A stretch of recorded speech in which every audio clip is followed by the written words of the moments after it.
Meet Stephen Ross, a Canadian storyteller Me. whose work span whose work spans horror, poetry, and an array of other genres. With several poetry collections under his belt and a deep love of emotional driven writing, Stephen isn't afraid to explore the darker corners of the human experience. Currently at work on his novel Forget Me Not, Stephen is diving into a story of ghosts, crime, horror, and potential romance. Whether he's writing to chill your spine or stir your soul, his goal remains the same: to make readers feel something. Stephen is joining us tonight to talk about his emotional inspirations, creative slumps, and how writing can serve as both expression and release. So, Stephen, let's get started off with some easy questions. How long have you been a writer? Um, Published like No, like when did you put pen to paper for the first time? probably fifth grade, I do believe. It was just part of class, and we were asked to write a poem. So I wrote one something about. I mean, shit, that was a long time ago, so I don't remember it, but I do remember I referred to the moon as some obelisk in the sky, and just kind of took off from there. That that's I really wrote, cool. I do my best. I wrote a little bit as a teenager. I was more of a sketch artist back then, but I did some short stories and did some workshops and whatever through school, and then I took a brief 30-ish year hiatus and picked it up about 4.5 years ago, something like that. Wow. And so what was the first book you published? And why was that story Uh, the one that had to be told first?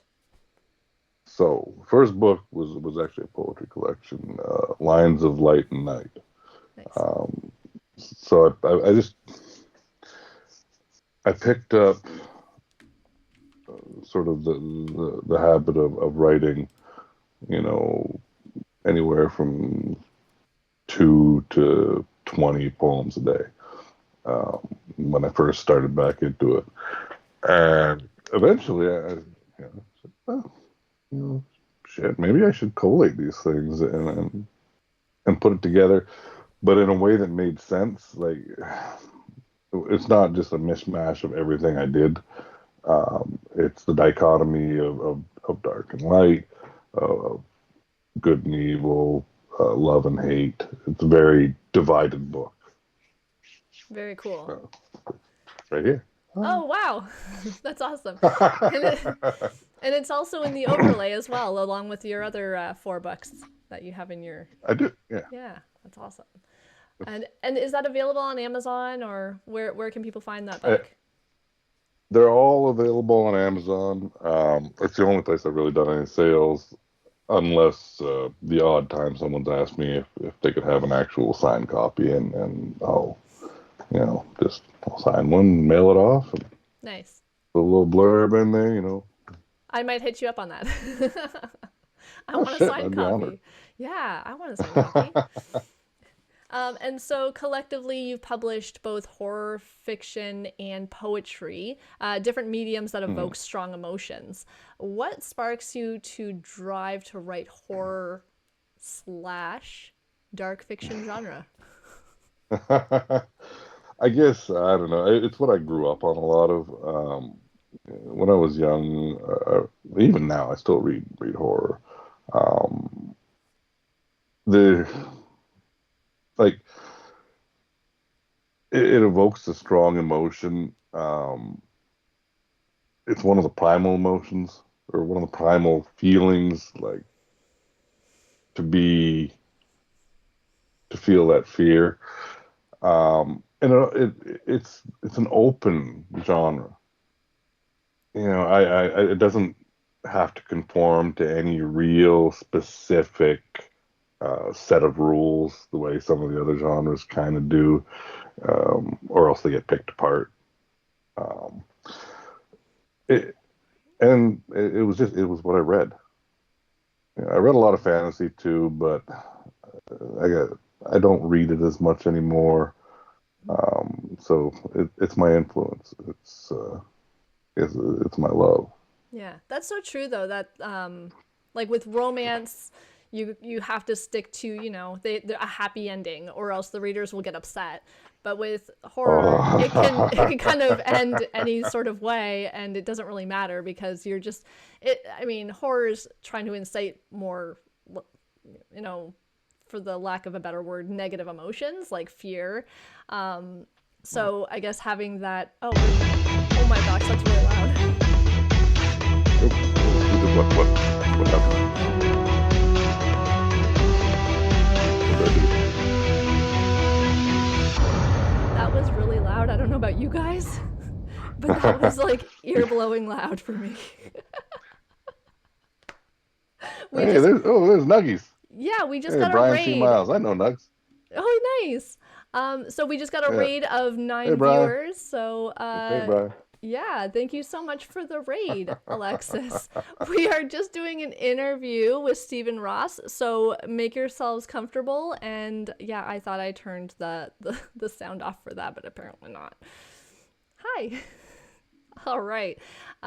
So continuing on, you mentioned not tying yourself to a single genre, and you did mention that you read fantasy. But is there any other genres that you delved into in your time? I'll write anything. Um, you know, it's the story, it's less a genre. I don't necessarily feel that you need to write two genres.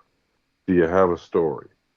Eh, and what I write or what I've written, it it, it just came. Like I don't plan, I don't have a set of guidelines ahead of time or plot. I just a character steps into my head or a setting or a scene or a powerful emotion will sit there and I'll go, oh, shit, I got it. All right, let me start. That's really cool. And that's where I go from there. And JC says it's the story, not the genre. I love that. It's so true, and I wish I had that. I wish I had that mentality of, oh, I really want to write this story, and it's not a romance. I love writing romance, but it'd be cool to have like a different kind of idea that like really drove me to write something different. Um, if I was a little more ambitious, I would delve into writing more things. But I procrastinate a lot. Don't we all? I mean, I'm really bad. You must be a There's no writer. reason why. So, and that's kind of where what keeps me doing the poetry. You know, why I keep just chugging that out because to get a full long fiction book, I have to be in the right mindset. I have to be in the right frame of mental health and emotional well-being. If I'm not, it's too much of a struggle for me to sit down and try and put down 1,000 words or 1,500 words at a time. Yeah, for sure. Um, it's been it's a bad excuse. I should do it anyway. Um, I'm getting there. Yeah, I mean, and that's the whole reason that I joined Twitch was to make myself accountable. I have to be here every Tuesday and Thursday. I don't miss a stream, so I have to write every Tuesday and Thursday. You have apparently a new fan. Writer Lee says, "What is your favorite horror author and your favorite poets?" So horror author is the easier one. Um, because honestly I don't read a ton of poetry. I I'm kind of the opinion that I don't want to taint my own perception of like what comes out of me. And because they're generally short, you can start, maybe pulling from someone else's style. So I like that clean slate for the poetry. There's some poets on Twitter I enjoy. Um, there's a handful of them that I really think are very and just blow me out of the water, honestly. But um, as far as known poets, like not not, not a big reader of it. Mhm. For horror, it's easy. Everybody's Stephen King, of course.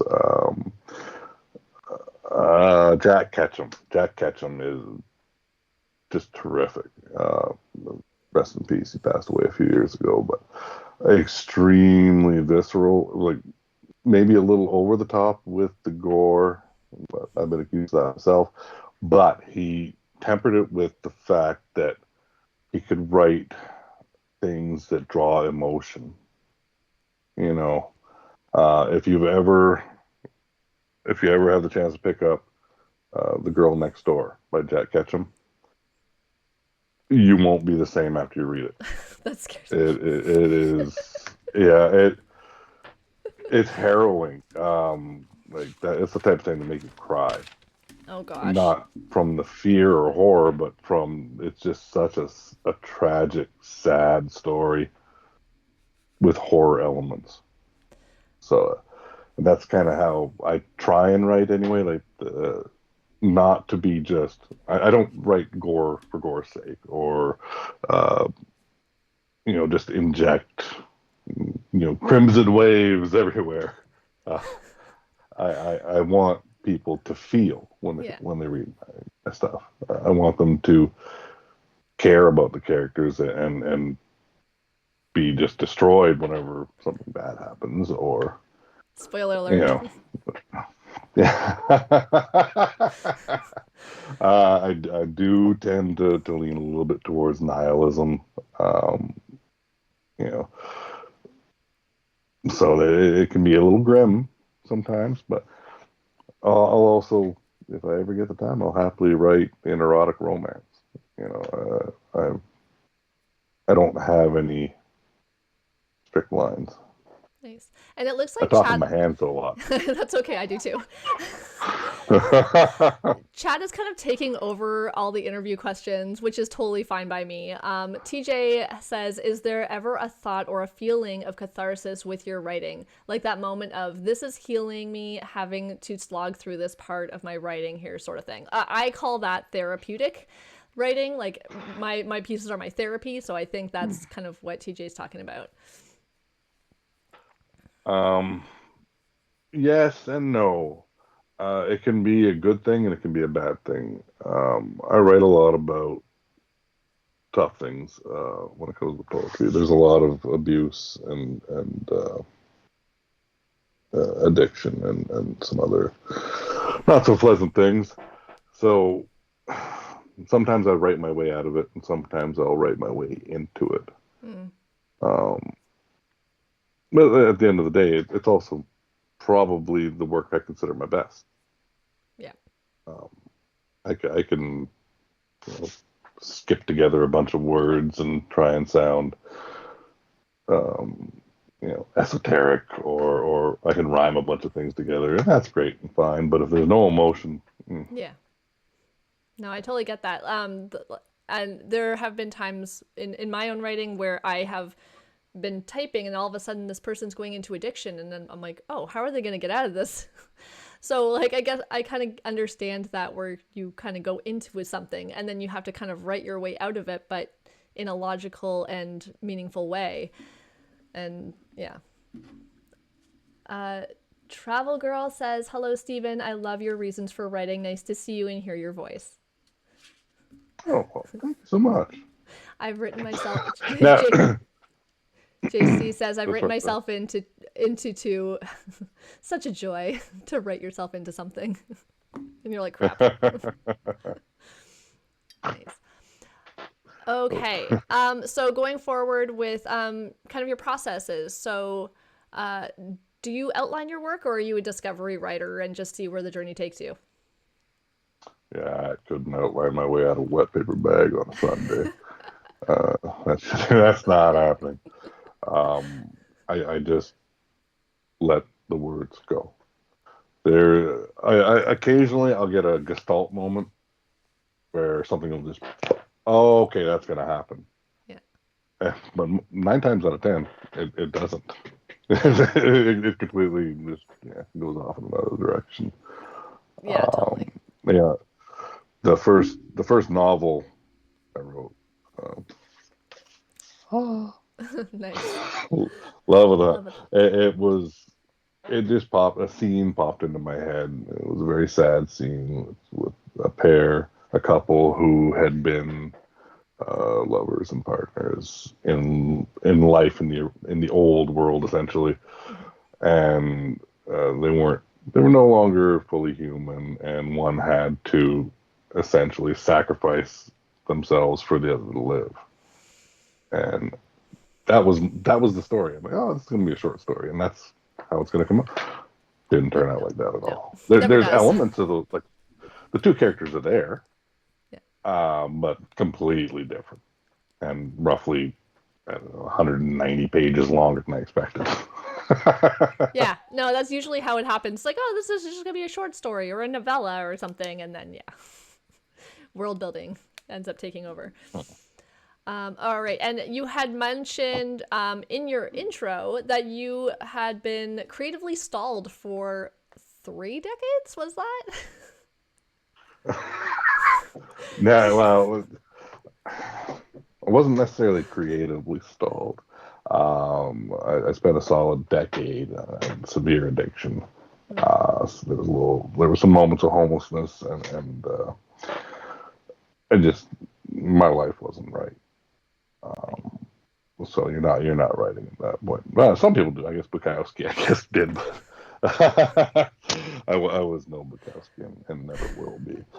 Um, so I lost that amount of time, and then I had to build my life back, build myself into a human being, and that took time and involved a lot of work, and I had responsibilities and mortgages that just never really popped back into me. Right. And, yeah. Life happened, and you Mhm. went through a lot of speed humps. I like to call them because they're like bigger than speed bumps.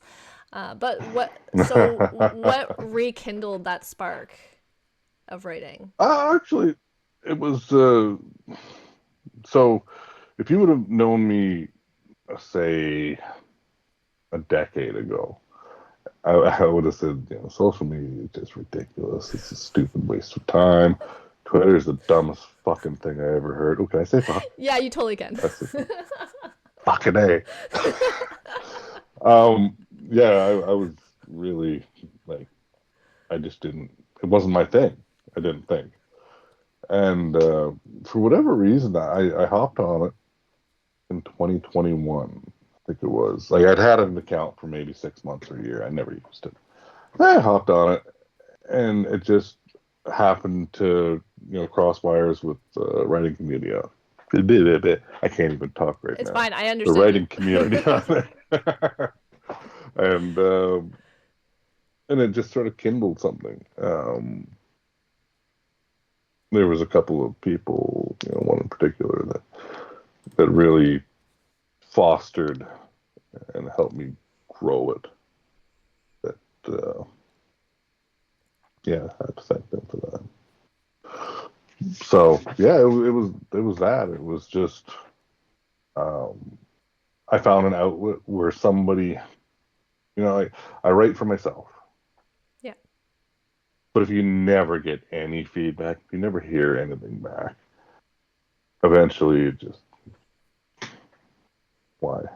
Yeah. What's the point? Yeah. Excuse me. And I laughed when you said like fuck Twitter or whatever because that's where I met you originally, and like you're on Twitter like every day, so I just laugh. I'm pretty religious on there. I it's the first place that kind of took me in, Yeah. and I met some people. My buddy Brian here, he's right there. You Hey. see him? Yeah. Yeah, that's Brian. That's Nuggy. He's a Oh, good dude. hey I like Nuggy. Brian. That's awesome. No, and um, I was the same way too. Like I started my writing journey. I'm like I'm gonna publish a book back in like 2018, and I started Twitter, and I met a community there. But I kind of moved on, and I finally gave up Twitter this year.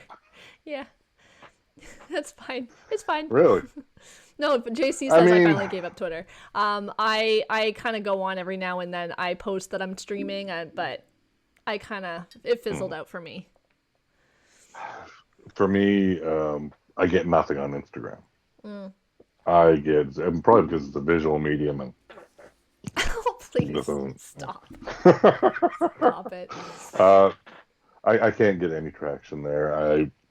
I've got a Blue Sky account, but it's kind of like Twitter Lite. You know, I do a little better there than on Instagram, and Threads. The only reason I have anything on Threads is because it automatically cross posts from Instagram to Threads, and I get crickets there. It's just like Yeah. it's a dead zone. Um, SC Morgan says, "Have you ever had feedback, a comment, review, etc., that just stopped you in your tracks?" And I know what you post on Twitter, so I imagine you get a lot of comments on your Twitter account that stops you in your tracks. for the writing, I've gotten some that humble me to the point where like I'm just like it's me. Hey, I'm just me. Yeah. I mean, I'm not going to shit on myself entirely. I think I've got talent. I think I'm a good writer. I think sometimes I'm a great writer. I don't think I'm an you know all time wonderful thing. I think a lot of the stuff I write is kind of garbage. But I mean, I do my best. Um, One's so trash yeah, is I've another's gotten some. treasure. Exactly. That's, Just saying. the old. Um, so yeah, there's definitely been some people, particularly the ones that come and I'll occasionally get even a private message like I read your stuff. Um, it helps me. Oh, I've that's so experienced nice. similar things. Yeah. So um, I think that that's that I all we like. want. That's all we want as writers is for somebody to say that touched me in some way. Yeah. Yeah, Yeah. that's amazing. Yeah. Um, So JC's still talking about the forearms. there you go. There Both you of go. them. Front We and have back. some nice. We have some romance and like smut writers in the house. So I mean, the forearms trope is there. It's there. I'm All just right. kidding. Um, Travel Girl Usually I says, get the hands thing because I got the giant hands, uh, but I get that one. That one cracks me up a little bit.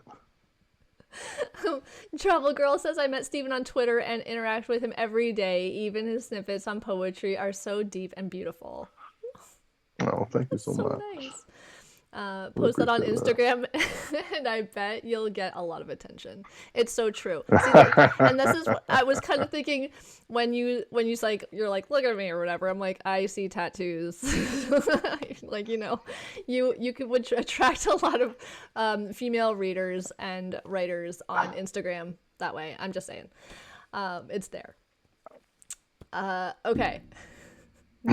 New plan, Steven. Post your forearms and hands on Instagram. Hold your buck, LMAO. Oh my gosh, JC. Ah, JC's loving this interview. now see, I'm sure that I know some of these people, but because they don't have the same handle that they have somewhere else, Yeah, I'm like, know what? Author the fuck is JC that? Hannigan is a local author in Ontario, and I believe same handle on Instagram, so go give a follow. Um, I will. okay, so let's move on. Chat, let's move on. You're working on a novel called Forget Me Not. Theoretically, I am. No, well, no, you're publicly saying that you're working on Forget Me Not, and you're gonna tell us about it, and so now we will be expecting it. So Okay. this is us holding you accountable for this novel. So can you tell me more about Forget Me Not and where did the muse come from? So forget me not. It's the same sort of idea as the other. It just a scene popped into my head. And that's usually the way everything I write starts. There's a scene in my head, and I go, okay, or a person. Um, and essentially, I'm gonna give away some. They're not spoilers, but I'm gonna give away a little bit of it. I don't think I've ever actually publicly talked about it outside of. I think I might have mentioned the real or the actual name. Exclusive Um, content here, folks. Padow! Forearms and exclusive content. Here we go. um, so it was a woman, um, or at least she was a woman. She's dead, buried in a field in upstate New York. Um, where it's a field of forget-me-not flowers. She doesn't know how she got there. She's been there for an indeterminate amount of time. She has no idea who killed her. She was killed. See, spoiler. Spoiler alert. But she has no idea why she's there, how long she's been there. She can't remember almost anything, and eventually, it kind of starts out where an ex state trooper happens to be jogging with his dog, and goes by where her body is. It's sort of in a mountainous area, and she can feel him. He can feel her, and as they get closer, there's sort of a link, a bond that starts to form here, and from there they got to figure out why she is where she is and who did it, who done it, Very cool. or what done it. And you did mention that it Um, was like potential romance question mark slash tragic romance because obviously she's dead and there's definitely some feelings yeah, when somebody else is in your head all the that's really cool. time. I think I'm not really big on horror personally, but I am big on romance. So I think I could be down for that. Having like someone in your head and you start getting feelings for them. I like that. It's definitely shaping up that way. I'm only about 30K into it. That's a Um, huge chunk though. Like, it's a nice chunk. It's been a bit of a slog. It's a little more ambitious than my first one or my first two, um, because it required a lot more research. There is an element of police procedural, not by the rote, but there are police in it. There's state troopers, FBI, so on and so forth. So I'm trying to make sure that everything that I write about that, and I'm not American, it's an extra level of difficulty, but you know, so actually, uh, TJ has actually asked a question that I'm kind of thinking the same. As a Canadian author, do you feel the pull towards writing Canadian content? And my question, I guess, to follow up on that is why have it in the States? Why not make it Canadian? there's a couple of reasons. But first, Fear of the Hunt, Love of the Hunt, Book Two takes place in the Ottawa Valley. Nice. Part of it's the mountainous setting, um, and I don't I know upstate New York better than I know BC. Mhm. I could bullshit my way through BC, but it wouldn't come off. I've only been there once, um, and it's where the people are. It's where they were in my head. I couldn't really change where that was, Mhm. um, and some of it is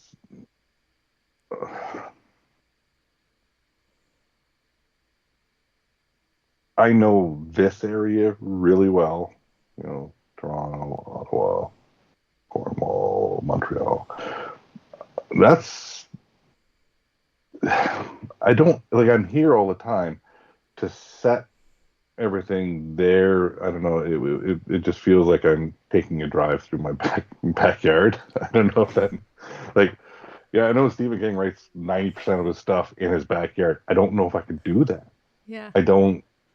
I would be worried that I'd be boring. Like, oh, we're driving down Highway 31, and we stopped by Suzy Q Donuts, and For me, like I don't know. I mean, exactly where you shameless live. plug. Ta-da. Exactly. I was thinking the same. TJ and I are on the same wavelength tonight.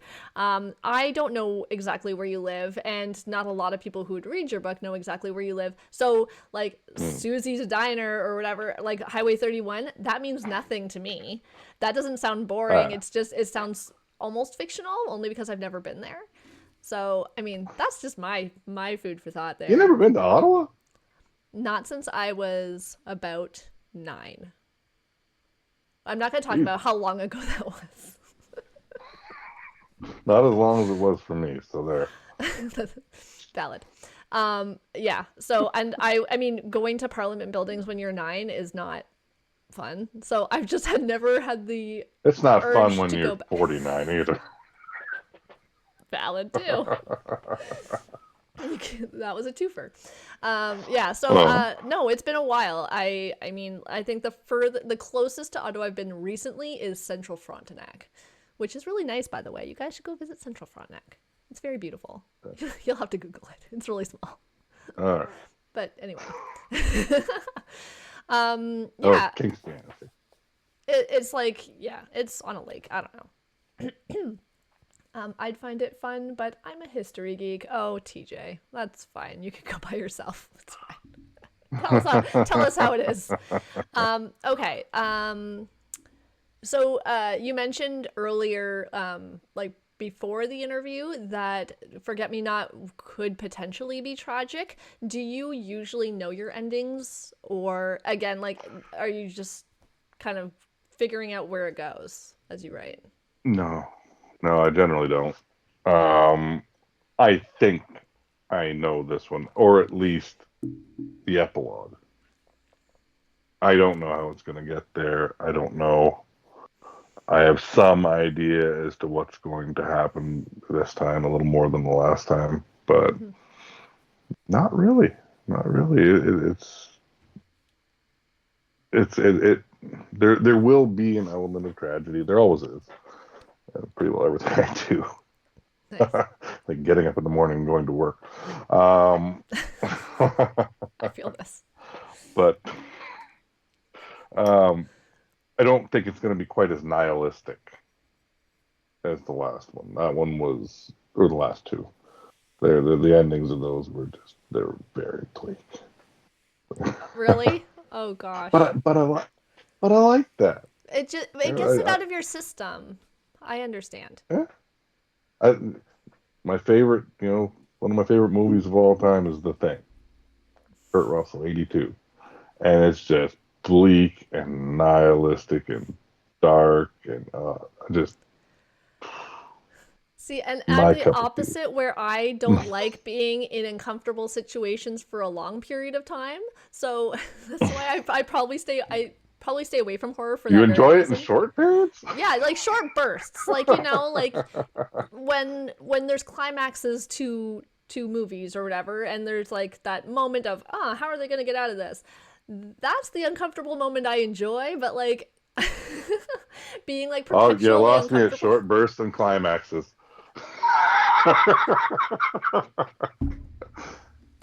You got me again. Damn it. Jesus Can't help Christ. myself.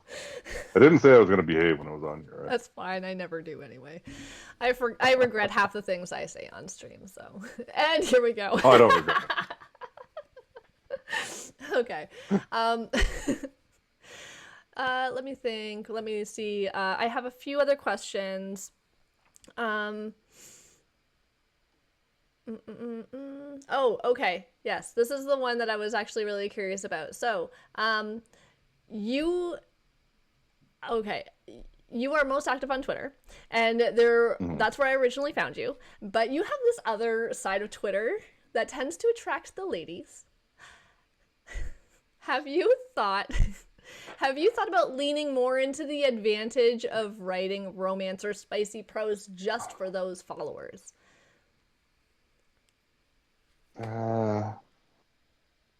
I mean, I do like writing erotic stuff sometimes, but if I'm gonna write that, it's not gonna be for everybody. It's not gonna be for the readers. It's not gonna be for the Yeah, readers. oh, well, I mean, in some ways, yes, but I have to be careful too. I don't want to get too overly personal. and, No, and but I mean you have like you already have the following. Um, so I guess I was just wondering if you would take advantage of that following. Not to say that taking advantage of women is okay because it's all of them? not, folks. Yeah, But no. You do um, that, you take advantage of women, you're gonna get one of these. from everybody. Um, Yeah. and yeah, so no, I was just wondering because like you have that demographic already there for you. So I noticed that your poems are generally pretty dark, but what would happen? Like, Mhm. have you ever written a poem that was more like not spicy, perhaps, but like romantic, and just seen like the kind of feedback you get? Okay, that's spicy. I bring you Another my shameless plug. latest book. Yeah, this one's like entirely erotic slash romance slash, positive and love. So, Yeah. oh yeah, I do like writing it. Like, don't get me wrong. I also don't want to become like a gimmick either. Like, oh, tattoos and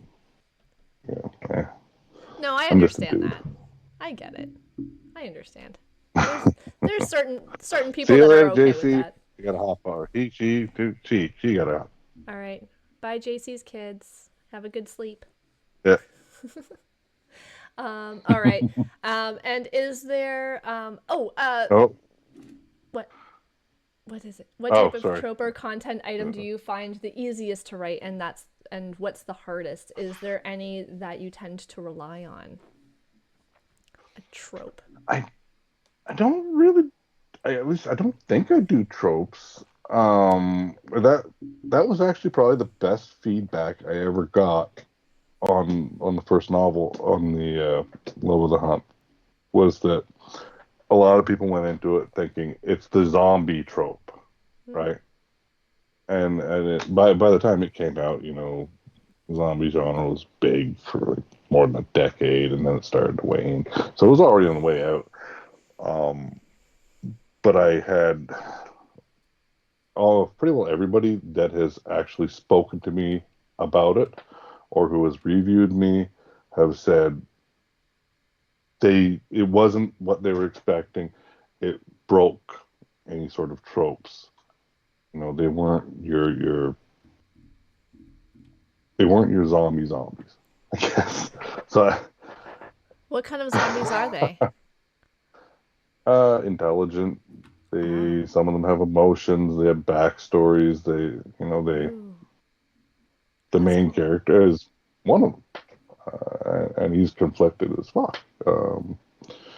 He doesn't really want to hurt people, feed on people, but he has no choice. He has to, or he dies. Right. That's really cool. Mhm.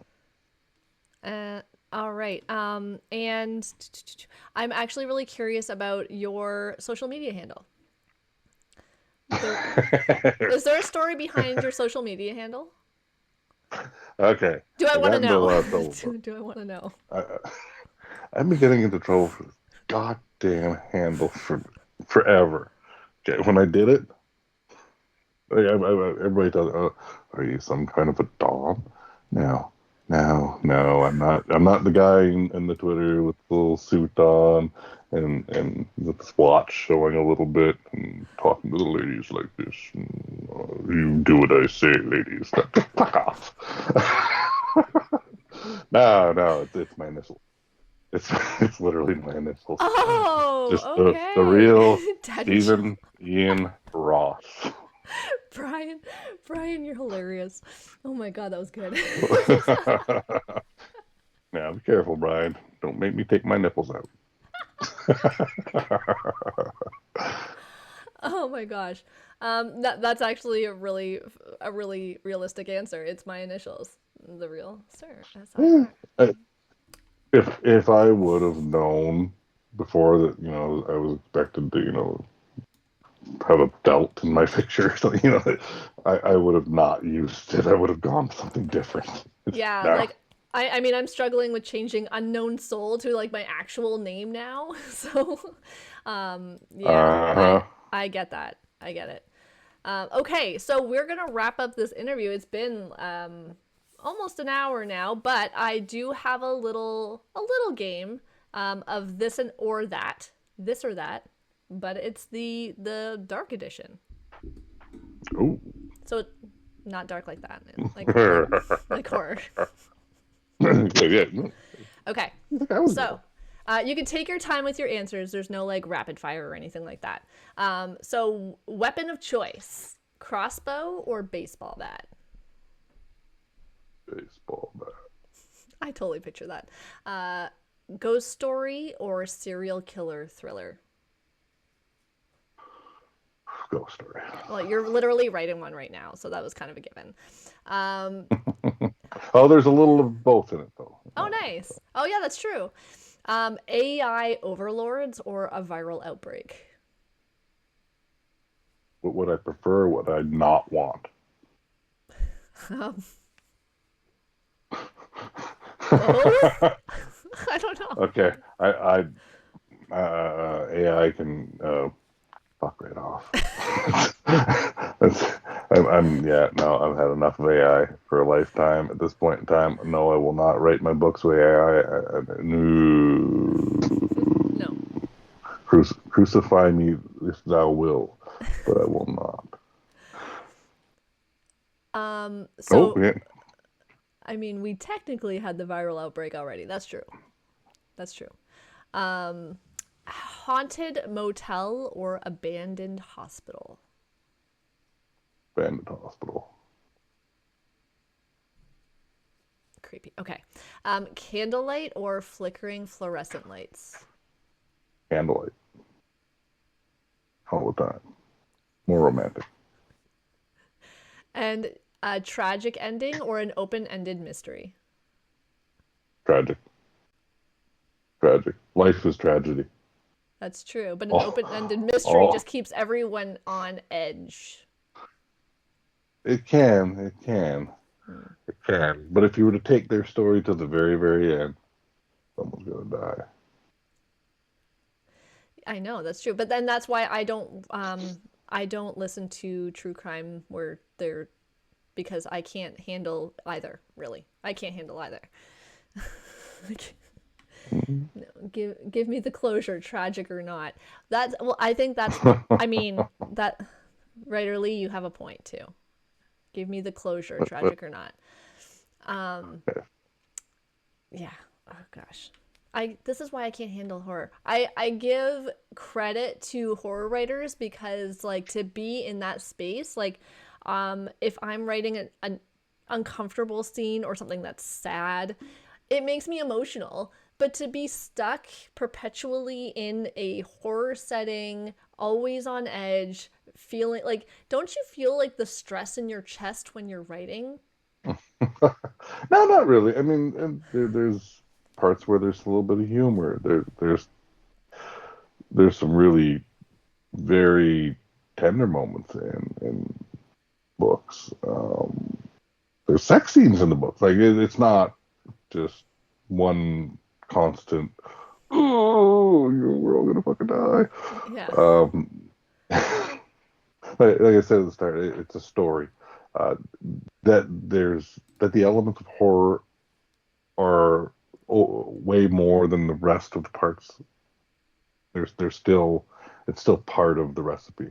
Everything's part of the recipe. Yeah. That's true. And it's intriguing me more to read your work too because you're making me feel better about it. Like I'm going to have like a cool down moment. It's not going to be stressful the entire time. I I'll say this. Once again, I'm not the next great American or Canadian novelist, uh, but I think it's good. I Yeah. think it's worth a read. You know, um, I'm proud of it. It's my baby. Yeah, I love that.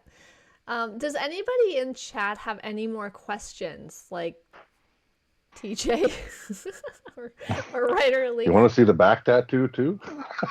Sure. I mean, JC left. She would have loved to see that. Well, it's all over Twitter. Oh, I think TJ's intrigued. Back to You can see the okay, best one right through the shirt. chat's going nuts over the back tattoo thing, so you're gonna have to show your back tattoos now. Appease the chat. Let's see if I can do this without looking like a complete knob. Wow. Holy She's a big one. moly. That's amazing.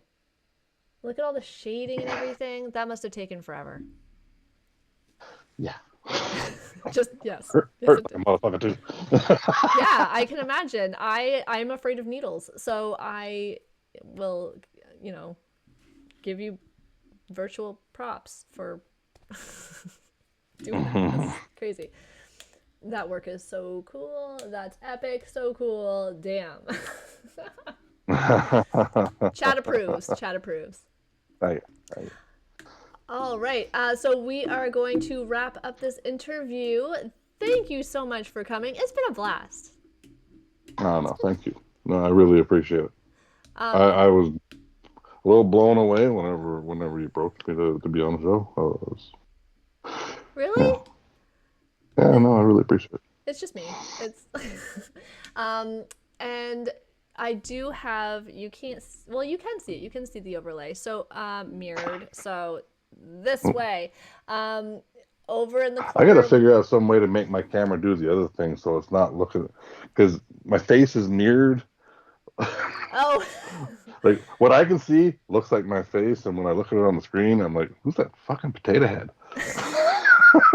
So you go to camera options, more video settings, and then you go to video effects and settings, then go to settings and mirror my video. Okay, I'll fix it. You gotta have me, or you'll have to have me back on then. Well, absolutely. I'll fix it for next time. Yeah, absolutely. I am totally down for having everybody back on because everybody's working on stuff still. And so, like, JC is going to have a book out in August. You're going to have a book out, what, like October, November? You got 2027. now you got to stay accountable. Hey, travel girl. Now, pants always on, so don't be getting me in trouble. I know. I've seen your Twitter too. I know. So if you do want to see more of Steven, go over to Steven's social over in the top corner of the overlay. Twitter, Instagram, TikTok, Facebook, and website. Go buy some books. Woo. Yeah. Yes. Awesome. This looks great. All right. So I don't know if you're going to stick around to just watch the rest of the stream because we're going to be writing now and doing some live readings of TJ's work. So you can actually work on your book after this, to keep yourself accountable. I'll watch. I'll watch and listen. How's that? Yeah. Because, it's almost my bedtime. Oh, come on. I guess you wake up early. I know this. I'm old. I'm old as shit. You're only as old as you feel, right? Isn't that? Oh God, I'm dead then. I did for the first time. I went to get up and then I fell back down, and I was like, oh. And my husband's like, "What did you just do?" I'm like, I didn't get up strong enough.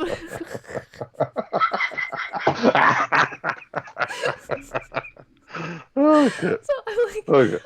Apparently I'm getting old, so I feel it. Join the club. You're still in your prime, big eye, is what TJ says. All right. Thank you. All right. Again, thank you so much. We are very happy to have you back when you have more news for us, like, a release date or something like that. Ta-da. Yeah. All right. Thank you so much, Steven. We'll talk to you on the socials. All right. Thank you again. All right. Have a good day, everybody. Bye. Bye.